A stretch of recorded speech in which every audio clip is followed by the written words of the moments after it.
Once upon a time there dwelt in the outskirts of a large forest a poor woodcutter with his wife and 2 children. The boy was called Hansel, and the girl Gretel, and the wife was the children's stepmother. They had always little enough to live on, and once, when there was a great famine in the land, the woodcutter couldn't even provide the family with daily bread. He said to his wife, "What's to become of us? How are we to feed our poor children when we have nothing for ourselves?" "I'll tell you what, husband," answered the woman. "Tomorrow we'll take the children out into the thickest part of the wood. There we shall light a fire for them and give them each a piece of bread. Then we'll go on to our work and leave them alone. They won't be able to find their way home, and we shall thus be rid of them." "No, wife. How could I find it in my heart to leave my children alone in the wood?" said her husband. "Then we must all 4 die of hunger," said she, and left him no peace till he consented. The children, too, had not been able to sleep for hunger, and had heard what their stepmother had said to their father. Gretel wept bitterly. "We'll find a way, Gretel," said Hansel. And when the grown-ups had fallen asleep, he got up and stole out the back door. The moon was shining clearly, and the white pebbles which lay in front of the house glittered like bits of silver. Hansel filled his pocket with as many of them as he could. Then he went back and said to Gretel, "Be comforted, little sister, and go to sleep. God will not desert us." And he lay down in bed again. Even before the sun was up, the woman came and woke the 2 children.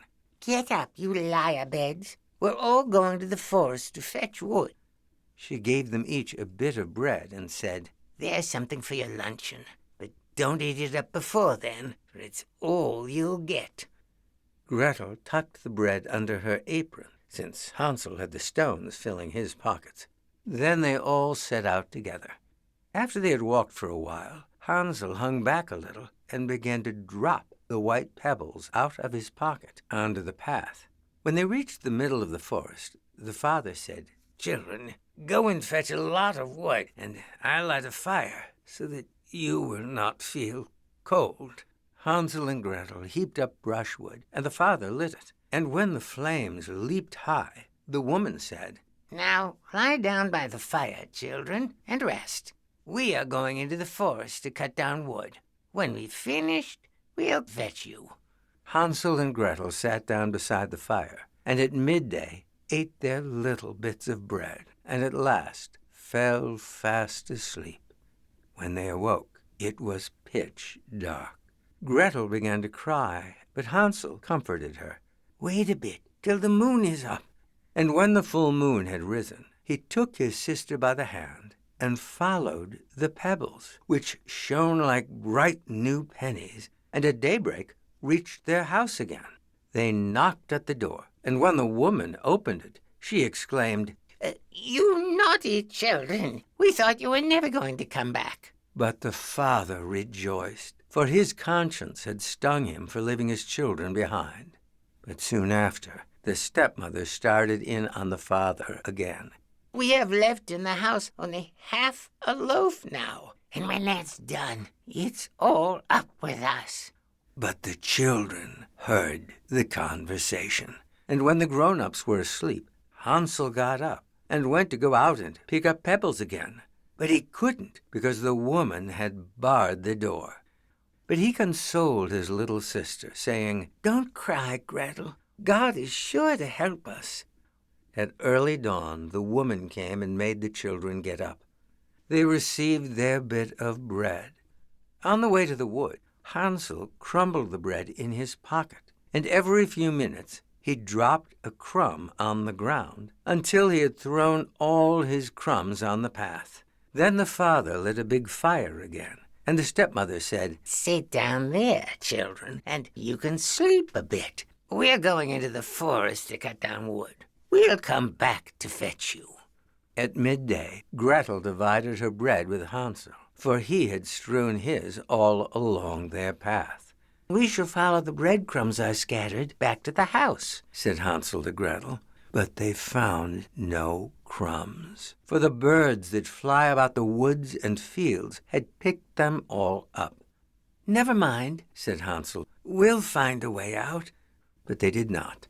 They wandered about, but could not find a path out of the deep wood. They were very hungry. They were so tired that their legs refused to carry them any farther, so they lay down under a tree and fell fast asleep. In the morning, they set about their wandering again, but only got deeper into the wood.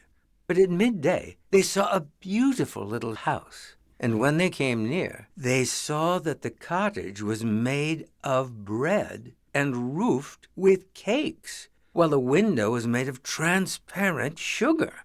"Thank heaven," said Hansel. "I'll eat a bit of the roof, Gretel, and you can eat some of that sweet window." Hansel stretched up his hand and broke off a little bit of the roof to see what it was like, while Gretel began to nibble at the sugary window pane. Thereupon a shrill voice called out from inside the cottage. "Nibble, nibble, little mouse. Who's that nibbling at my house?" The door opened, and an ancient woman, leaning on a staff, hobbled out. Hansel and Gretel were so terrified that they let what they had in their hands fall. But the old woman said, "Do not be frightened. You are welcome here. But how hungry you are. Come in. Let me give you a real meal." The old woman smiled, and taking their hands, she led them into the house and laid a splendid meal before them. Milk and sugared pancakes and nuts and apples. They ate until their hunger was just a memory, while the old woman prepared 2 beautiful little beds for them, with clean white sheets and soft pillows. Hansel and Gretel sighed and lay down, feeling as if they had gone to heaven, and in moments they were asleep. But the old woman, who appeared to be so friendly, was really an old witch who had only built the little bread and cake cottage in order to lure in children. Anyone who came into her power, she killed, cooked, and ate. And seeing Hansel and Gretel sweetly sleeping, she grinned. "There will be enough between them for days of feasting."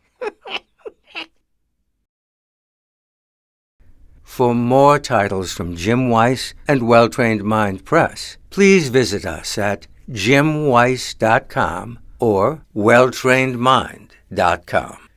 Thank you for listening.